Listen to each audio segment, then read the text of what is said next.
Hey guys, it's your girl Nix in Serbia, and if you're new here, I'm a Canadian girl who moved from Canada and now lives in Serbia forever. This is my permanent home.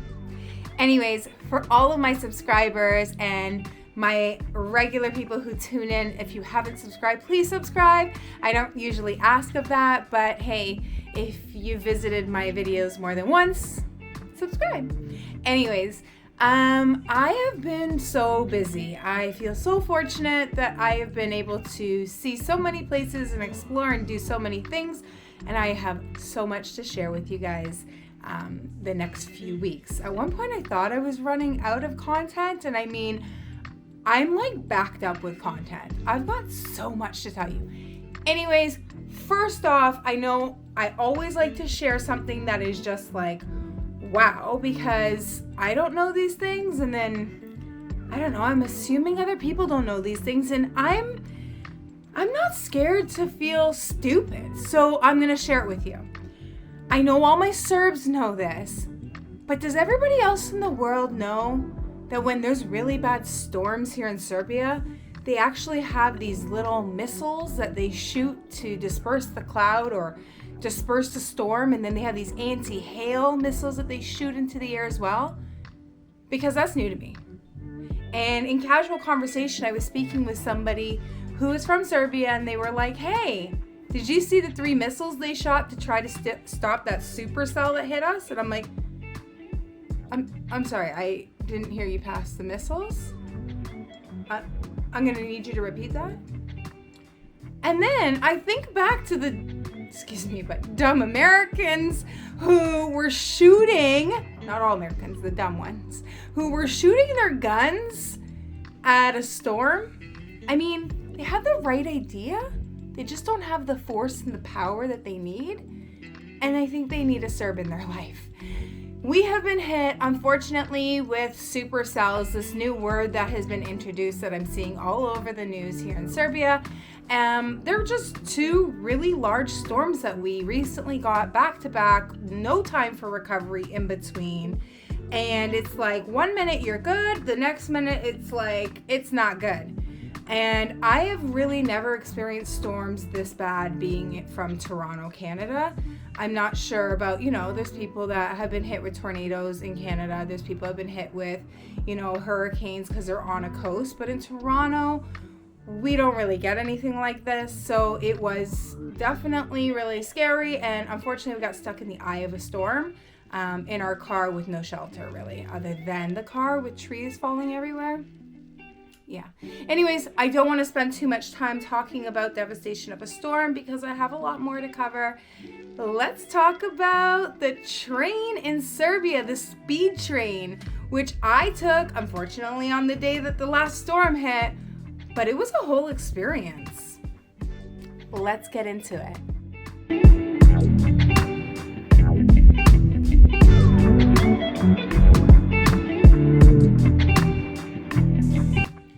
So we get there. Xavier. Oh. And my niece.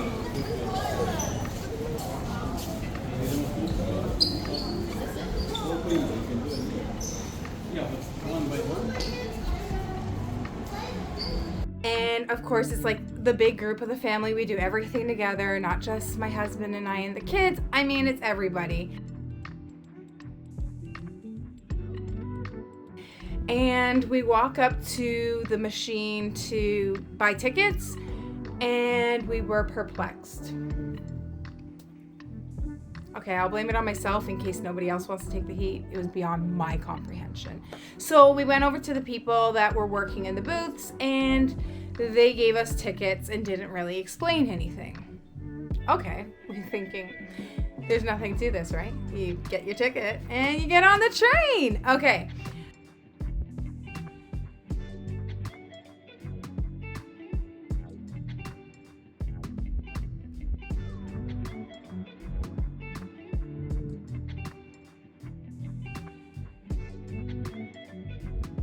So no, that's just not what happens. So the train pulled up Super excited. It's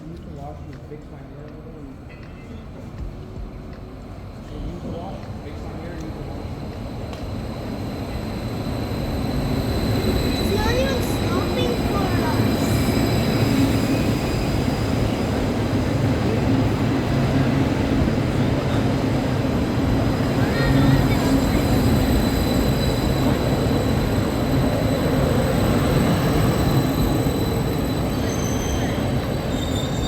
We all like rush in, we run upstairs, we grab what we feel is the best seats. Serbs, if you've been on the speed train, you should already know what the problem is here. We don't pick our seats. She assigns our seats.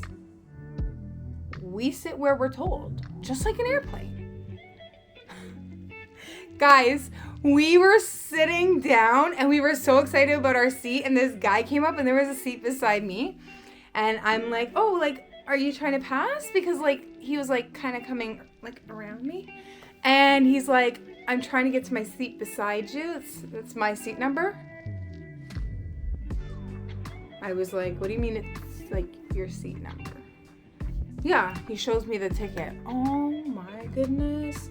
Guys, we had no idea seats were assigned. So all 11, sorry, there was 12 of us that day. All 12 of us, no, there was 11. All 11 of us stand up feeling really stupid. Look at our ticket and we're like, okay, we're in car number 1. We need to be in car number 3. So we venture through up, down, through these doors, we're pushing buttons, super high tech, really nice in there. I mean, I've toured now the whole thing. And she didn't sit us together. Now, if we were all adults, it's one thing, but like there's smaller kids in the group that we paid tickets for. Anyways, so we end up all sitting and like, we're Canadians, are, you know, considered Americans, but we're Canadians. We can be somewhat loud, so we're like trying to have conversations with one another, and like, yeah, it was a whole thing. Anyways, so we get to Belgrade Center. So number 36 takes us to a little train station. The little train would take us, number 2 would take us to Kalamegdan. Oh, wait, I picked it.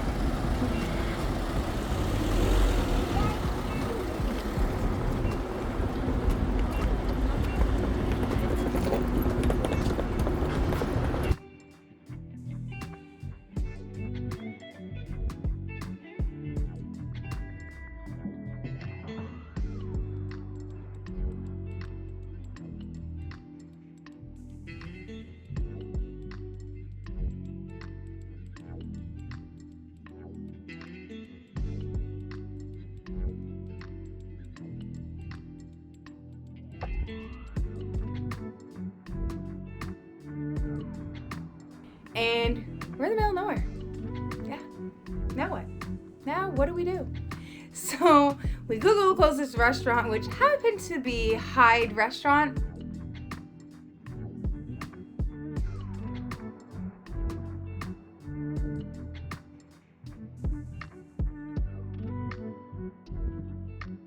It was actually nice, although they forgot my son's meal, but I mean, it was nice. We only did this whole adventure for the train ride, so we only had like an hour and a half before we had to get back and go back to Novi Sad.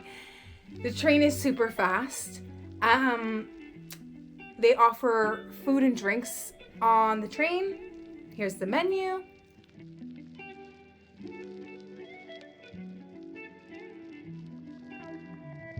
And the prices were not even crazy. They have somebody who walks down the aisle like as if you're in a plane, like a stewardess, asking if you want anything to eat or drink. And then they come around and validate the tickets and they scan your tickets. It was air conditioned, it was fast, it was roomy, the seats can move back, like put you in like a laying down almost position. The accuracy of the timing was literally to the minute. So I would highly recommend the experience, even if you don't need to take a train anywhere. It's definitely experience. On the way back from Belgrade, we got to see the horrible storm that was approaching that we didn't know about.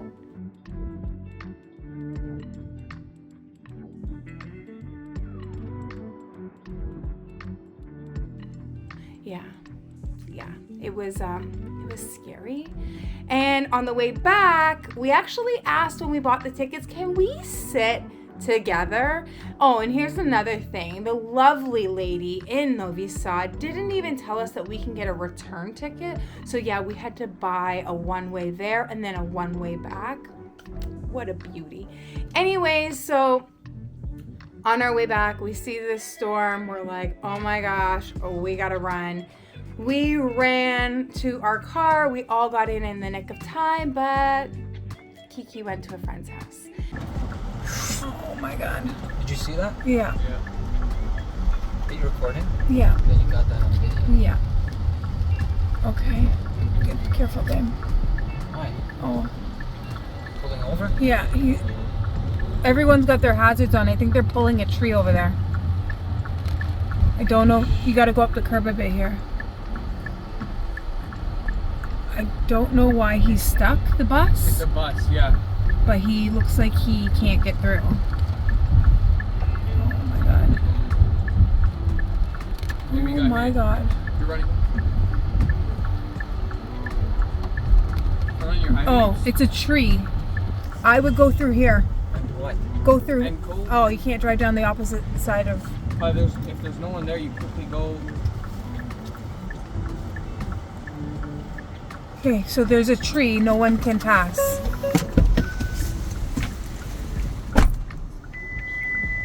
Should I get out and help Dad? Stay in the car, easy. Oh! Okay. Are they moving? No, there's nothing moving. Turn around and I guess turn. And this is where things kind of took the turn for the worse. We ended up going to pick up Kiki, which was where the Eye of the Storm was. Forget all of that. The experience was fantastic. Would I do it again? Well, I don't really know because I have a car, and while it can take up to 30 minutes just to find parking in Belgrade, it is difficult to be dropped off in the middle of nowhere and then have to figure out the bus system as well. We came across a fantastic cop who gave us bus instructions to get us to Kalamegdan, but again, we didn't have the time to do that. But he was very helpful, so if you are visiting or you're an expat and you need help, don't be afraid to ask those police officers that are in there. Most of them are friendly. As always, I love talking to you. Vidimo se. Ciao!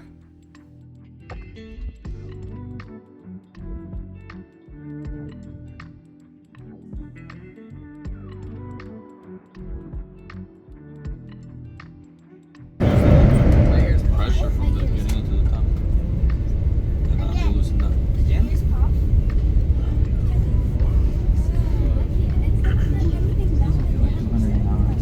It's not fast enough.